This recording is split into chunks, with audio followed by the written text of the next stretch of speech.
Welcome to a little bit of lab rat fun, networking with fish. What we're going to do is we're going to play in the lab with the Spirent Test Center. So we're going to go ahead and update some of my old YouTubes from a number of years ago, and then also add some additional nuances and different ways of doing things. So in the lab, right behind that wall, I have a Spirent N11U chassis and a couple line cards in it.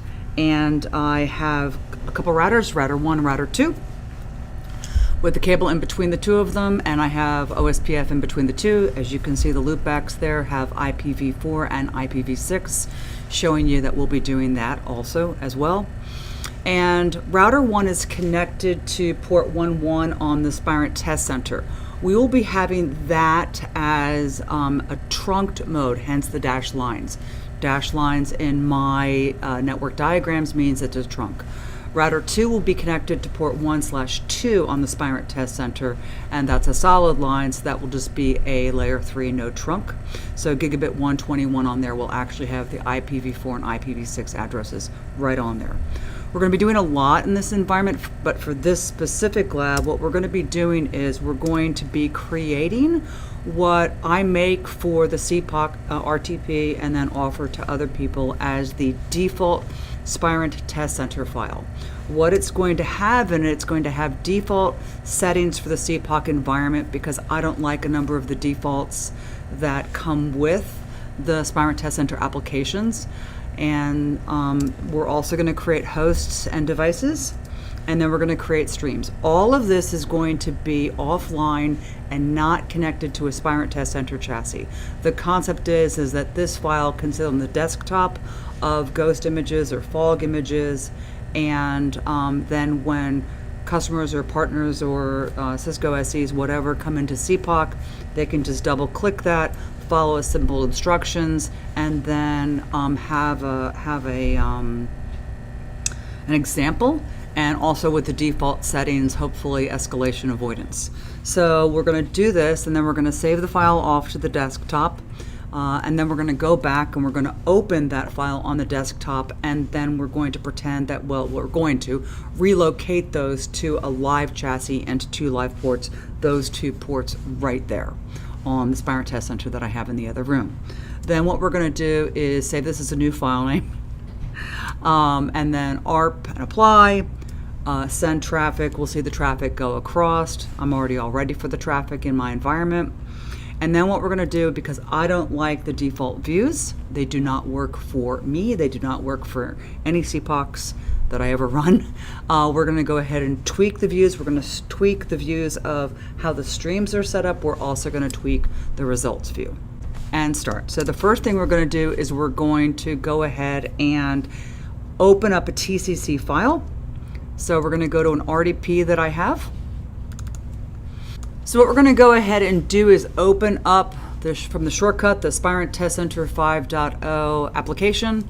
Normally people would be looking for a TCC file that they already have existing there if they've already started running it, or there would be a cpoc_base.tcc image on the desktop.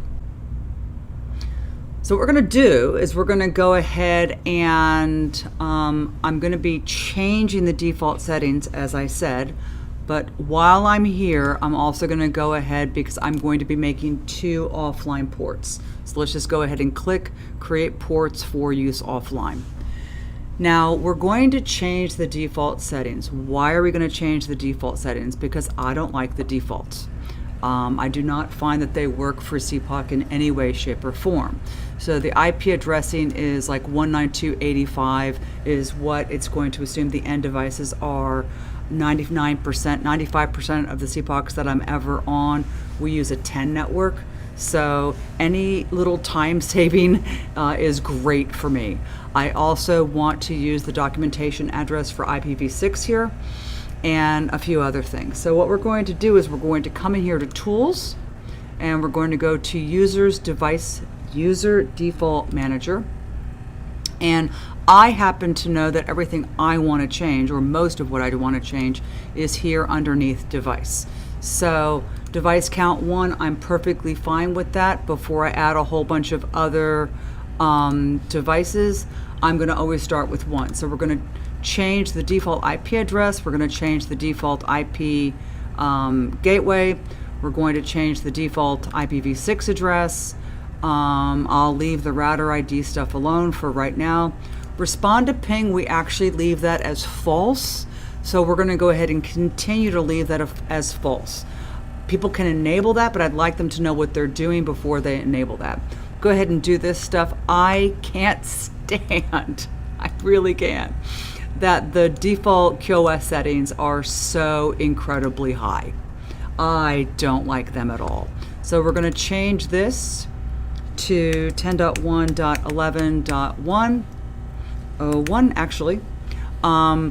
I've been doing CPOCs for a lot of years, so what I like to do is I like having my network help me understand the environment that I have, help me understand from a troubleshooting perspective certain things. So many years ago, it wasn't uncommon that you would have multiple types of devices, WAS, firewall, whatever, on a segment.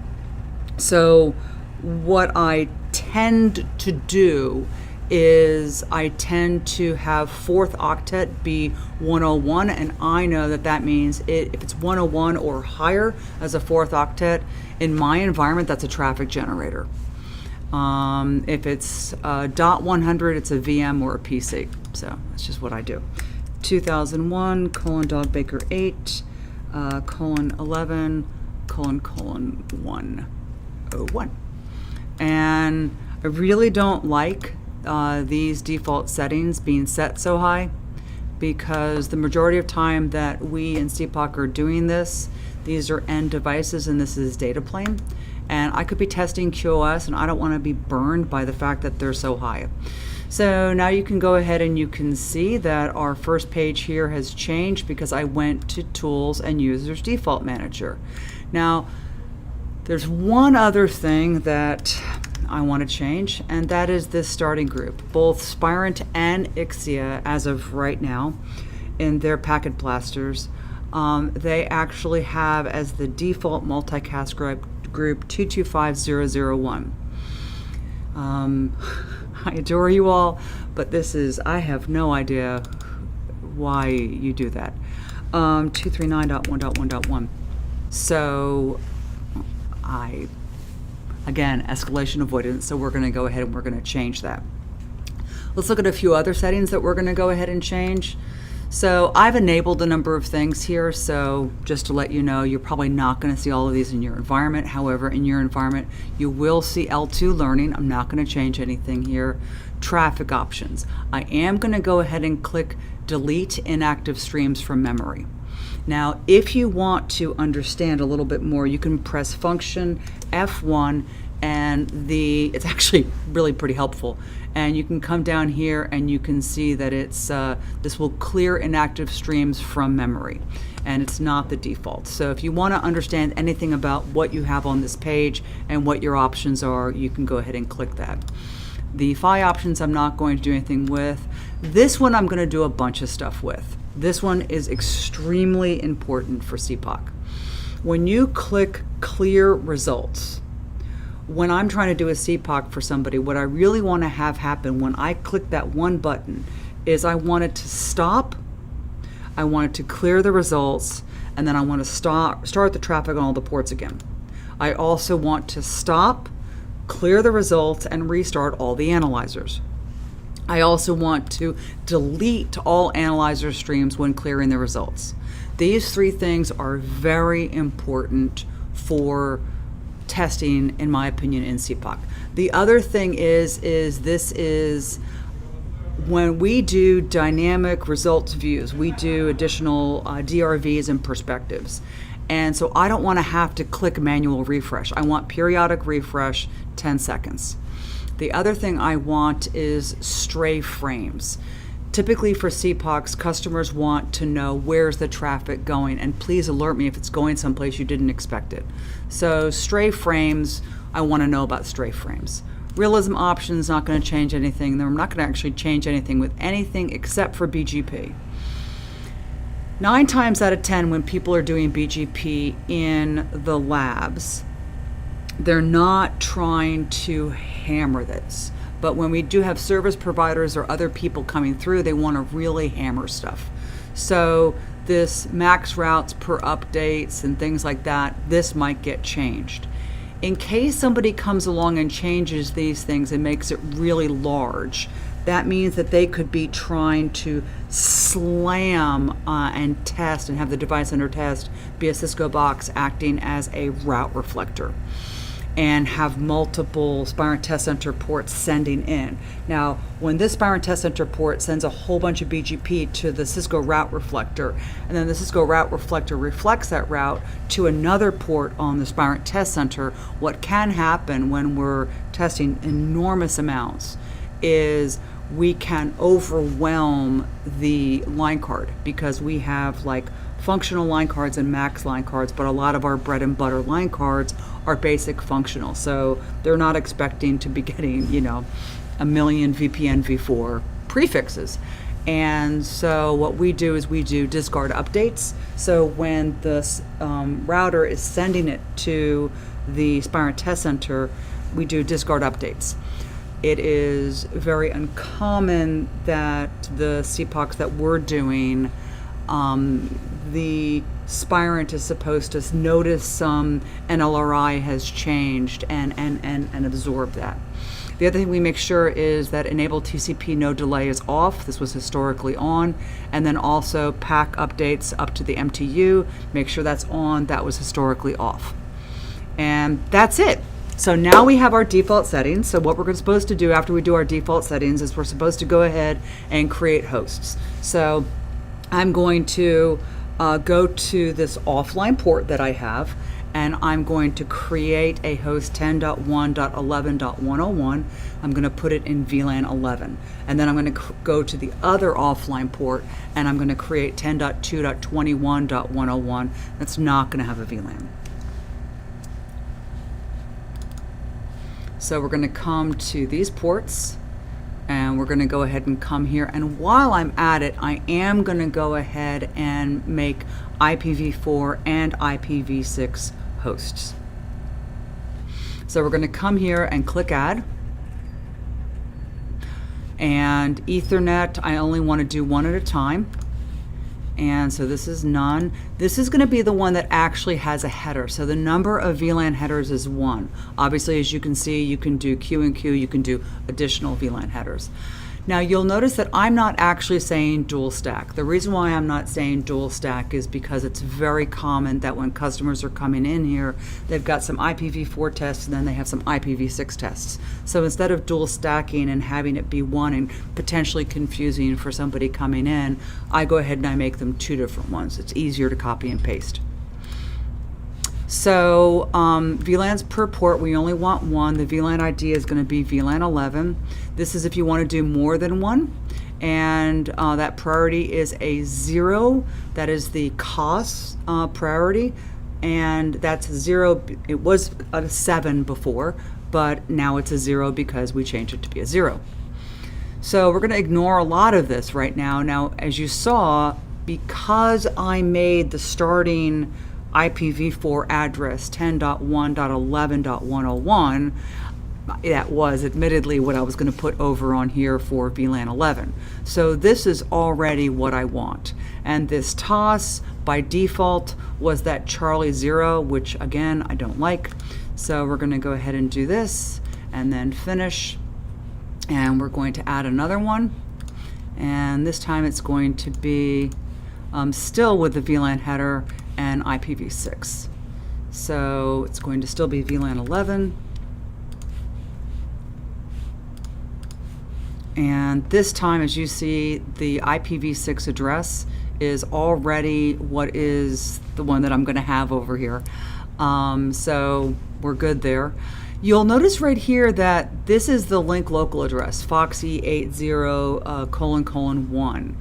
I used to actually use foxy80::1 a lot on routers. Like router 1, I would have all of its IPv6 link local interfaces be foxy80::1. But I also commonly use the Spirent Test Center and I got burned on that one time. If you want to, you can just Google, I think, can't ping IPv6, and you'll get to a blog post on that that explains that. So we're going to go ahead and do that. So do you want to delete the existing ones? No, I don't. So this is going to be host for VLAN 11. How's that? And then host 6 for my IPv6 one, VLAN 11. And so we'll go ahead and do that. Now, I know I'm supposed to show you later on how I tweak some of these setups. My incoming links, if you come here, my incoming links are going to be the same as my outgoing links. So for what I do, I have never in, I don't know, all of the years of doing CPOCs ever used incoming links and outgoing links. And this is always my encapsulation. What bothers me, I have to admit, is my IPv4 address is way off the screen. So let's go ahead and fix that right now. So we can come in here and do customize view, and I can come down here and find IPv4, which is way down here. So IPv4 modifier, yada, yada, yada. And we'll go ahead and move all of that up. We're actually going to get rid of some of them, but that's okay.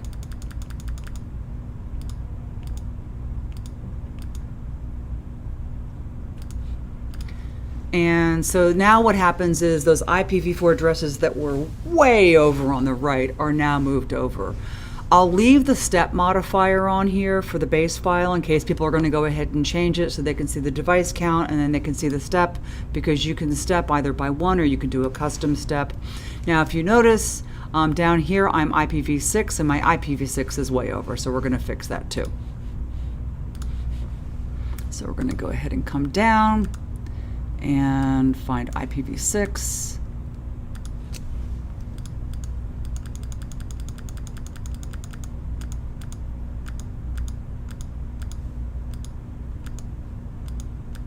And the other thing that you'll notice is the VLAN.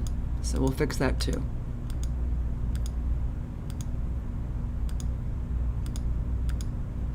Just making sure that it's actually where I want it. And let's say that I accidentally, so this is where I want it. You can also move things around, right? So I can do this, and I can make this smaller, and I really don't care about this. And this is the device count. Now I want the VLAN, and if we come over here, so on all of this is my IPv6 address. I don't care about modifier right now, so I could either remove these or I could do whatever. We're just going to go ahead and we're going to make them smaller. And from a VLAN perspective, you're looking at this and you're thinking to yourself, well, where's the VLAN? Well, the VLAN is way over as well. So we're going to come down here and we're going to go find the VLAN. So this is VLAN ID here. And I'm going to actually put that right before device count. But let me just go ahead and just click and not put it in the right place. Unfortunately, I put it in the right place. But just to let you know, you can just go ahead and move these over.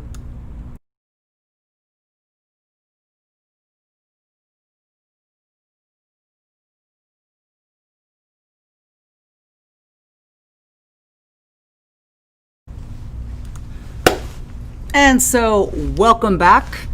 So this is my way that I actually like to see these flows. So the name, I'm going to go ahead and use tags later, how many hosts I have here, what VLAN it's on, the IPv4 address, its subnet, the default gateway, IPv6 address, the MAC, so 64, what is it, the default gateway, the MAC address of the IPv4 gateway, is it resolved or unresolved, same thing for IPv6, the source MAC address this host is going to be pretending that it is, the link local address, and also do I want it to respond to pings. So just to let you know, we're going to go ahead and we're going to do a save as. And since we're going to be saving this, we're going to call this CPOC base TCC. Now what we've gone ahead and done is we've gone ahead and done the left side that has the VLANs. So what we're going to go ahead and do is we're going to go ahead and click add. I'm on port 2. This is the port I want. And I want IPv4 again, and I don't want VLAN headers. And so this is really nice because I'm expecting this to be 10.2.21 and .101. And then this is going to be 10.2.21.1 because that's on my right-hand side. And I'm going to go ahead and click Next and Finish. And then I'm going to go ahead and add the IPv6 one. So IPv6, again, no VLANs.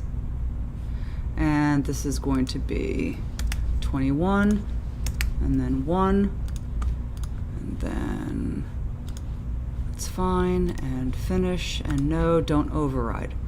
So now you'll notice that the VLAN actually is not here, but everything else is the way that I want it. So once I actually do that on a Windows machine, it will keep this way that I do it. So I do it one and only one time. In fact, I had to create a new Windows VM to go ahead and show you how to do all this. So now what we're supposed to do next is we're supposed to go ahead and create streams between the two. So we're going to, oh, and by the way, you can actually come up here to all devices, and I didn't actually name this, so I can name this host 6 port 2, right? Host 4 port 2. Name it whatever makes sense to you, right? So what we're going to do now is we're going to go ahead and create streams. I'm going to, 99% of the times, I do what are called bounded stream blocks. So I want number 1 and number 2 to talk to each other. First, we're going to have the two IPv4 ones talking to each other. So IPv4 is the default. I want pair, so I want this source, this one right here, to talk to this one. I want bidirectional, and I want to show all headers. I want to add. We're going to do next. And for me, I'm going to tweak this stuff later. And next. And then I'm going to do rate-based, and I'm going to do 1,000 frames per second. And I'm just going to do finish and add, and then we're going to have the IPv6 talk to each other. So this one's going to talk to this one, and we're going to have bidirectional, show all headers, add, next, next, next.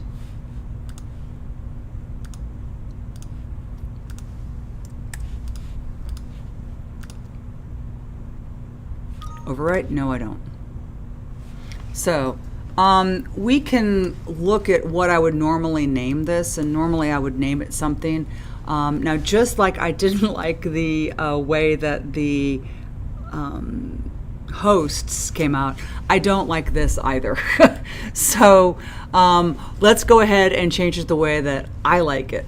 This one's really not as bad as the other one is, where the IPv4 and IPv6 are way over and off the screen. So we'll do this one together. I don't like control by because everything's going to be generator. I'm always going to do pairs, and I don't care about that either. And so I don't care about traffic group. So this is pretty much what I do, except that I show what the fixed length is. So I tend to do it this way. So I have the fixed length, and then I have what the load is, and the load unit, and also that it's a fixed length. So this is basically what I do. So now we're set and ready to go. So we're going to go ahead and we're going to save it, and now we're going to go ahead and close it. So save changes, no.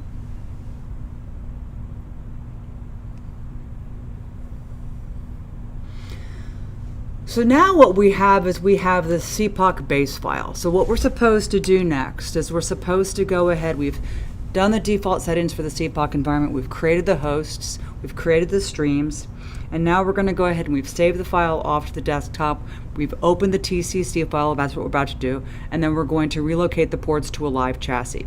And we're going to save it with a new name. Okay, so let's go ahead and open up our base file, and we're going to relocate ports. So what we're going to go ahead and do is take these offline ports, and for CPOCs we typically are assigned and have something reserved in the test center chassis for a specific line card. So what we're going to go ahead and do is we're going to go ahead and take these offline ports, and we'll get to this later in another YouTube. We're going to take these offline ports and map them. There's a couple different ways that you could do this. You can take these ports and say, I want you to connect to this chassis. So you could relocate these 2 ports and the devices and the streams and connect them to a chassis. Or you can connect to a chassis and then relocate the ports. I'm going to go ahead and do the relocation. So we're going to go ahead and we're going to come here. We're going to say relocate. Now what I want to do is I want to relocate both of these. So I want to relocate both of them. And so I want to relocate to this Spirent chassis right here, and I want to relocate to port 1 and port 2. Now I'm going to come back in and actually reserve everything else, but for right now I just want to go ahead and do that. So this is select 1 or more ports. Here we go. This is where I want to go, and then I can just say I want to map you, and then I say finish, and voila, how exciting. We have reserved the ports from that chassis. They are reserved now for this.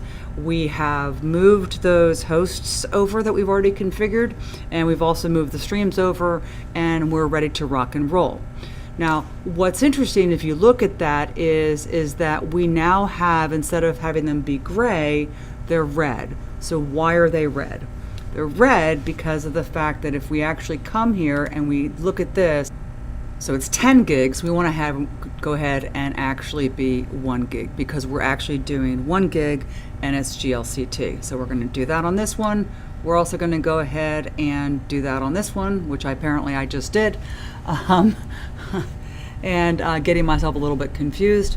And now what you're going to notice is we have this apply button. What happens is when I have configs here, but I haven't pushed them to the chassis with its instructions, then that little green button for apply will be an indicator of push this out to the traffic generation. So we're going to go ahead and we're going to push it out. It's actually rebooting cards because I did something earlier, so I'm sorry about that. I'll go ahead and just fast forward through this, but it's rebooting the cards. Sorry. And welcome back. And so now our ports are actually green. So now what we're going to go ahead and do is we're going to see that we have the apply is not done, everything's good. So the next thing we were supposed to do, if you recall, is after we go ahead, we're supposed to save it as a new file name, and then we're supposed to ARP, apply, and run, and also send the traffic. So let's go ahead and go back. And so let's save it as a new name. Save as Fun with Fish. So this is Fun with Fish because I've gone ahead and I've allocated to the port. And by the way, you may think to yourself, well, for a lot of traffic generation stuff that we do in CPOC, we're probably actually going to be using the rest of the line card. So I can go ahead and just come in here and say, I want to use the rest of the line card, and that's fine, right? And now I'm going to go click apply because it sees that there's a change, and so it's trying to figure that out. And as you can see, it's a lot faster because before it had to redo the part because of something else. Anyway, everything else is off. Now, if we actually, I want you to look right down here. So if we actually come up here, and so we have Fun with Fish results, because that's the name of it now. And so these are the ports. So my basic streams, I usually tend to have this. And then detailed streams. Now I have certain ways that I like to have this set up, I will admit. And so, but let me go ahead and start the traffic first. So we're going to go ahead, and there's a couple different things we can do. We can go to the streams and we can just select everything, and I can right click and I can say start, or I can come up here and do what I call hitting the big button in the sky, which is just start the traffic on all the ports. Now before I start the traffic, what I'd like to do is, if you notice here on the devices, our gateways are not known. So what I'd like to do is ARP. You can either hit the big ARP button in the sky right up here, or you can come here and you can say that I want to do ARP Neighbor Discovery. So we'll go ahead and do it this way for right now. And then you'll see resolved, resolved, resolved, resolved. And then right down here it says all attempted ARPs resolved successfully. Now after that, we can go ahead and we can come to streams, and I can either do start here, or this time we'll hit the big button in the sky. And I'll just say start traffic over here. Now I'm actually sending 1,000 frames per second because it's very easy when I first start doing traffic to have it be 1,000 frames per second. So you can see that I am transmitting, I'm also receiving. What I don't like is I'm also seeing everything else that's happening. I'm seeing if I'm receiving spanning tree or other stuff. So I don't like this view. So the only thing I really care about on this thing, unfortunately, is all the way at the end. So what I do is I bring this all the way up. A signature frame. So a signature frame is something that Spirent itself is sending out the instructions, the streams that you told it to send, and it's signing it with a little signature. So it's not control plane stuff that it's sending. And then so when it actually receives it on the other side, you're not going to be counting a receive if it's spanning tree or CDP or something else. You can see that if you want to see all this, but from my perspective, this is what I like. And then I toggle, and I also go ahead and I take this and I go over here because I don't care about anything else.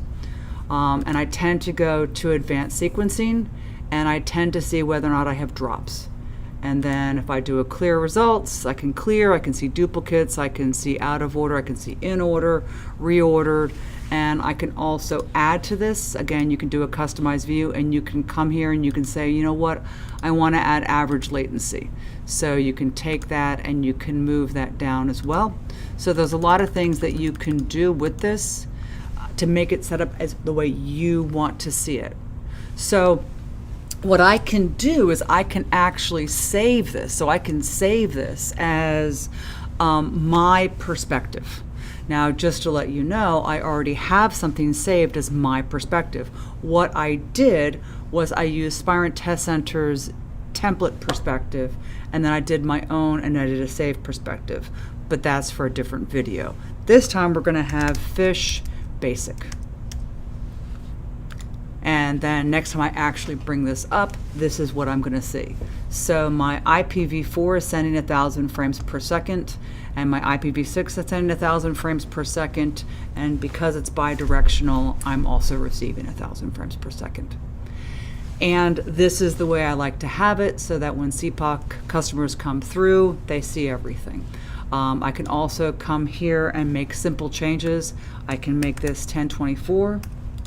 And then I can come here and I can just copy this down, and as soon as I copy this down, I can click apply, and that will actually happen on the fly, and now everything is a 1024 frame length.